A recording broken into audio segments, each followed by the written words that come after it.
আমরা দীপ্ত কণ্ঠে বলছি, শুভেন্দু অধিকার, অভিষেক বন্দ্যোপাধ্যায় দুজনেই বড় চোর, দুজনেই বড় লম্পট। এই দুজনের হাত থেকে পশ্চিমবঙ্গকে বাঁচাতে গেলে বামপন্থা ছাড়া কোনো বিকল্প নেই।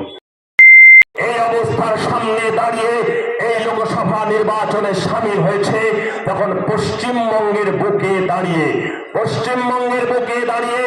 আপনাকে ভাবতে হবে এই বিজেপি সরকারের বিরুদ্ধে, বিজেপির অগণতান্ত্রিক প্রতিটা কার্যকলাপের বিরুদ্ধে কারা আপনাকে লড়াইয়ের সামনে সারিতে আপনি দেখতে পাবেন। তৃণমূলকে আপনি দেখতে পাবেন। তৃণমূল কি করে মণিপুরের মা বোনেদের কথা বলবে? তৃণমূল মণিপুরের মা বোনেদের কথা বলতে পারবে না, কারণ তৃণমূল কংগ্রেস গত 10-12 বছর ধরে আমার রাজ্যে প্রতিনিয়ত আমার রাজ্যের মা বোনেদের সম্মানকে লুট করেছে। আপনি পাঁচটিতে দেখেছেন, কামদুনিতে দেখেছেন, আপনি হাঁসখালিতে দেখেছেন, আপনার জেলার কুশমন্ডিতে দেখেছেন, সেখানে প্রতিদিন আমার এলাকার, আমার রাজ্যের মা বোনেরা, আদিবাসী দলিত মা বোনেরা প্রতিদিন সংগ্রাম লুট হয়েছে। সন্দেশখালীর ঘটনা যত কম বলি ততই ভালো। সন্দেশখালীর মা বোনেদেরকে কিভাবে গত 10-12 বছর ধরে তাদের সংগ্রামকে লুট করা হয়েছে। উল্টো দিকে মমতা বন্দ্যোপাধ্যায় বলছে কি লক্ষ্মীর ভান্ডার দিচ্ছে। আমার যে সমস্ত মা বোনেরা আমাদের কথা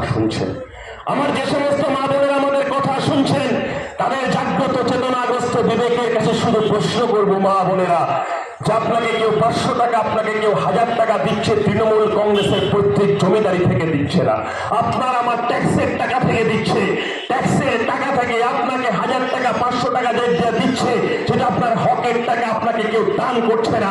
আর আপনাকে সেই টাকার বিনিময়ে আপনার শরীরের উপরে তৃণমূলের শাহজাহানদের কোন রকম অধিকার জন্মায় না। তাই মা বোনেদেরকে বলবো, মমতা বন্দ্যোপাধ্যায়ের নেতৃত্বে গত 12 বছর ধরে যে নারী বিদ্বেষী সরকার চলছে, তাকে ছুঁড়ে ফেলতেই হবে। আপনার বাড়ির যে সন্তানটা, নয়াবাজার এলাকার অনেক গরিব মানুষ আছে যারা ছোট ব্যবসা করে, টোটো চালায়, চায়ের দোকান করে, প্রতিদিন হয়তো 100 টাকা, 150 টাকা, 200 টাকা রোজগার করে। তারা স্বপ্ন দেখে যে তার বাড়ির সন্তান থেকে হাই স্কুলের টিচার করবে, তার বাড়ির সন্তান থেকে প্রাইমারি স্কুলের শিক্ষক করবে, তার বাড়ির সন্তানটাকে ডাক্তার, ইঞ্জিনিয়ার পড়াবে। ছিল তো বামফ্রন্টের সরকার। 1998 সাল থেকে 2011 সাল প্রতি বছর এসএসসির পরীক্ষা হতো, প্রতি বছর প্রাইমারির পরীক্ষা হতো। তার মধ্য দিয়ে চাকরি পেয়েছে অনেক গরিব পরিবারের ছেলে, চাকরি পেয়েছে। রিক্সাওয়ালা রিক্সা চালায় বাবা, তার ছেলে হাই স্কুলের মাস্টার। আপনার এই গঙ্গারামপুর এলাকায় অনেক উদাহরণ খুঁজে পাবেন। কিন্তু গত 12-13 বছর ধরে আমার রাজ্যে স্কুল সার্ভিস কমিশনের পরীক্ষা বন্ধ হয়ে আছে। 1 থেকে 2 বার চাকরির পরীক্ষা হয়েছে, সেই চাকরির পরীক্ষায় পাহাড় প্রমাণ দুর্নীতি। আজকে আমরা দেখতে পাচ্ছি পশ্চিমবঙ্গের যুব সমাজের চিত্র হচ্ছে, কলকাতায় 2টো রাস্তা, মেয়র রোড আর গান্ধী মূর্তির নিচে 1000 দিনেরও বেশি দিন আমার রাজ্যের যুব সমাজ সেখানে চাকরির দাবিতে বসে আছে। তাদের প্রত্যেকের যোগ্যতা আছে, তারা পড়াশোনায় ভালো, তারা নিয়ে ভালো করে পরীক্ষা দিয়েছে, শুধু 2টো যোগ্যতার তাদের অভাব। তারা কেউ বিপ্লব মিত্রর পিতা ঘোষদের আত্মীয় হয় না, তারা কেউ বিপ্লব মিত্রর পিতা ঘোষদের মতো তৃণমূলের লুটেরাদেরকে 10 লক্ষ 15 লক্ষ টাকা দিতে পারেনি। তাই তাদের ভবিষ্যৎ আজকে কাঁদছে। আজকে গোটা বাংলার মানুষকে ভাবতে হবে, গোটা শিক্ষা দপ্তর জেলে, আজকে একটা রাজ্যের শিক্ষা দপ্তর যখন জেলে থাকে, রাজ্যের যখন প্রাক্তন খাদ্যমন্ত্রী জেলে থাকে, রাজ্যের সর্বোচ্চ নেত্রী মমতা বন্দ্যোপাধ্যায়, তার ভাইপো গোটা পশ্চিমবঙ্গ জুড়ে ভাবে লুটের রাজত্ব কায়েম করেছে।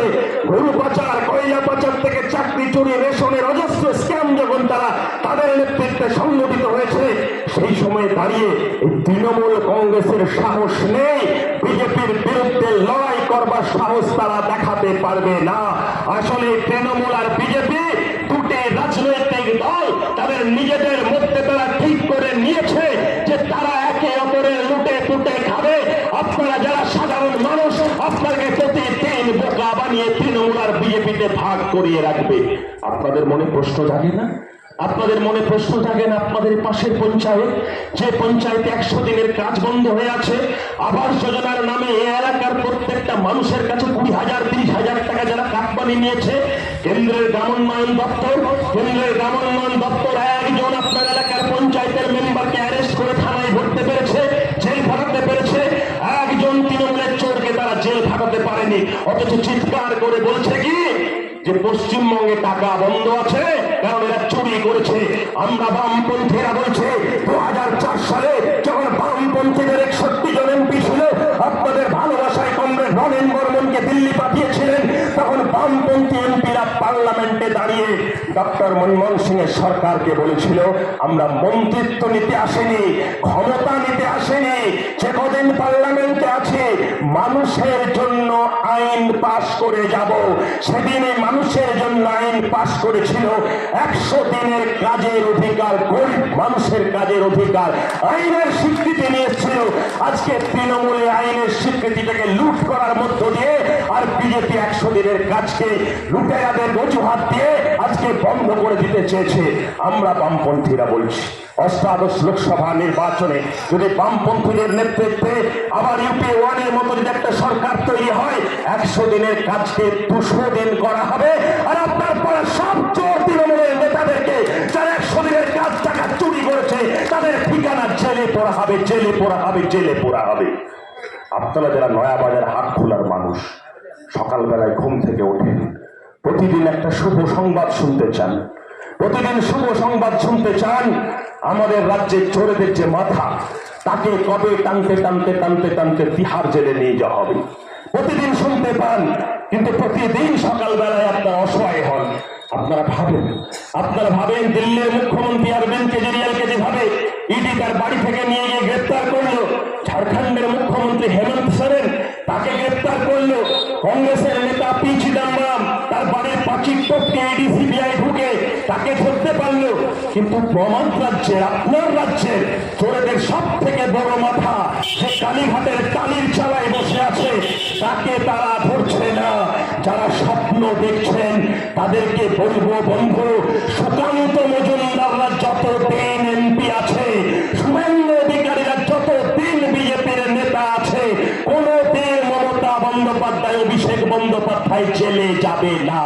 জেলে সেদিনই যাবে যদি বামপন্থীদেরকে আপনি সাংসদ হিসাবে দিল্লিতে পাঠান, বামপন্থীদেরকে শক্তিশালী করেন, তাহলে আপনাদের সকালবেলায় ঘুম থেকে ওঠার যে স্বপ্ন, সেই স্বপ্ন পূরণ হবে। কি করে জেলে যাবে? আপনাদের মনে নেই বিজেপির নেতা কারা? বিজেপির নেতা শুভেন্দু অধিকারী। টিভির সামনে আপনারা দেখেননি মাত্র 1-2 লক্ষ টাকা কাগজে মোড়ে তাকে নিতে দেখেননি যে 1 লক্ষ 2 লক্ষ টাকার লোভ সামলাতে পারে না, সে পশ্চিমবঙ্গের 1000 কোটি টাকা দুর্নীতির বিরুদ্ধে লড়াই করবে। যে চাকরি দুর্নীতির কথা বলছেন, এই চাকরি দুর্নীতি যদি পূর্ব মেদিনীপুর, পশ্চিম মেদিনীপুর, পুরুলিয়া, মুর্শিদাবাদ, মালদা একের পর এক জায়গায় আপনি খোঁজ নেন, সেই চাকরি বিক্রির তোলাবাজির টাকা শুভেন্দু অধিকারীর বাড়িতে ভরা, শুভেন্দু অধিকারীর পকেটে ভরা।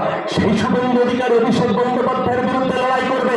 আমরা দীপ্তকণ্ঠে বলছি, শুভেন্দু অধিকারী, অভিষেক বন্দ্যোপাধ্যায় দুজনেই বড় চোর, দুজনেই বড় লম্পট।